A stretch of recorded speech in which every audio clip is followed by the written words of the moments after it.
Mesdames, messieurs, bonjour à toutes et à tous, j'espère que vous allez bien en ce jeudi, putain on est déjà jeudi après-midi, et oui je le vois dans le chat, RIP Edith Jordan qui était donc le team principal et fondateur d'ailleurs de l'écurie Jordan Grand Prix dans les années 90 et 2000.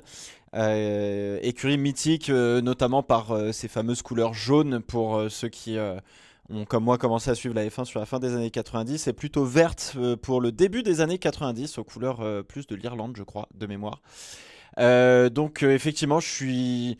Bon, je veux pas dire que je suis hyper touché, etc. Mais effectivement, ça fait un petit coup parce que ça fait partie des personnalités du paddock et de la Formule 1 avec qui moi, en tout cas, j'ai grandi en étant petit. On avait Ferrari, on avait McLaren, donc Ferrari avec Jean Todt, McLaren avec Ron Dennis, et on avait forcément Eddie Jordan avec ses voitures jaunes très connues, et donc forcément, bah, ça fait toujours un peu bizarre de se dire que cette personnalité s'est en allée, sachant que Eddie Jordan, c'était un petit peu l'histoire de l'outsider, c'était celui qui, avec peu de moyens, faisait quand même des choses et arrivait à faire des podiums, parfois à gagner des courses face aux grandes armadas qui étaient Ferrari et McLaren à l'époque.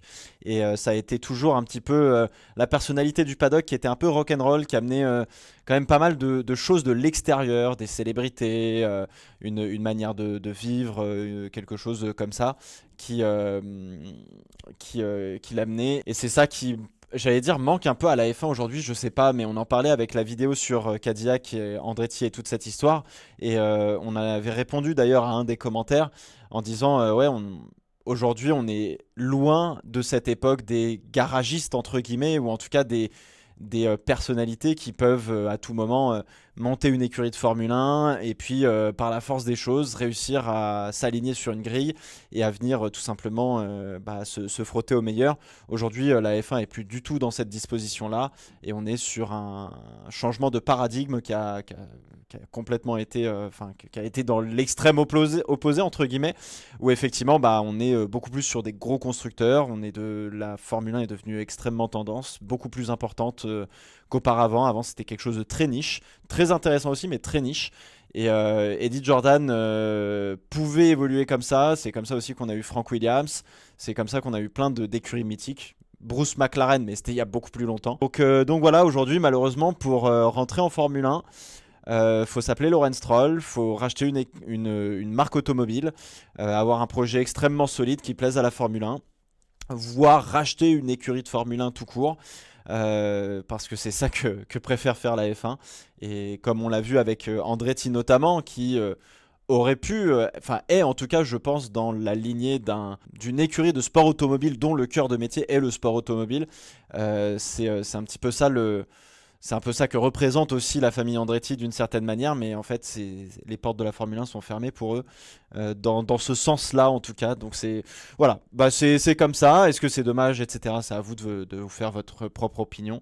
Mais, euh, mais voilà, donc un grand monsieur qui s'éteint, qui avait une vision très juste, je trouve, et qui faisait partie. Je vais peut-être me réécouter ça.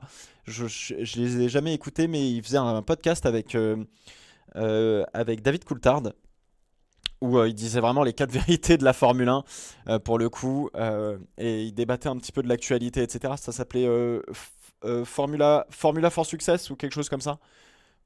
Donc je vais peut-être le réécouter, mais en tout cas ouais, c'était un fin analyste, et je crois que j'ai vu dans la vidéo hommage en tout cas de la F1 tout à l'heure, que c'était lui qui a annoncé entre guillemets, qui a fait passer la news que Lewis Hamilton irait chez Mercedes pour remplacer Michael Schumacher. Et avant ça, c'était lui aussi qui avait annoncé le retour de Michael Schumacher en Formule 1 quand ça s'appelle avec Mercedes en 2010. Donc voilà, et il y a un truc dont il faut se rendre compte, et je trouve que c'est une facette aussi méga intéressante et importante, je pense, de la Formule 1, plus des années précédentes, parce que c'était, j'allais dire, pas forcément plus exposé, mais c'était plus naturel, entre guillemets.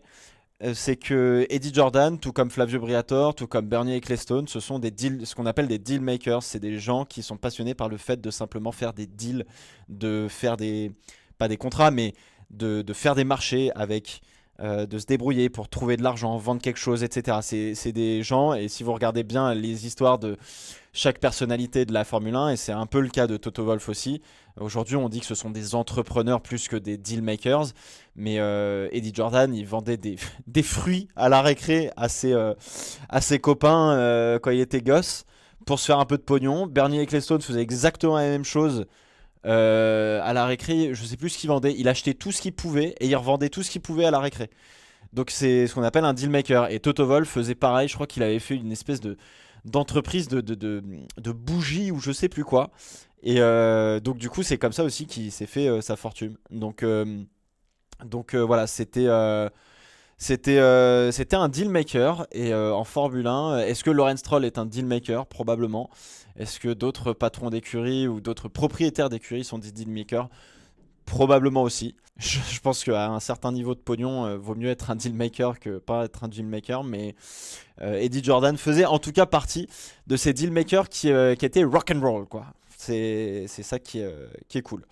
Voilà, j'avais quelques. Voilà, c'était le petit moment un peu hommage à Eddie Jordan qui, moi, bah, m'attriste forcément, mais je suis pas en train de pleurer toutes les larmes de mon corps. On va pas être à ce point-là, faut pas déconner non plus, hein.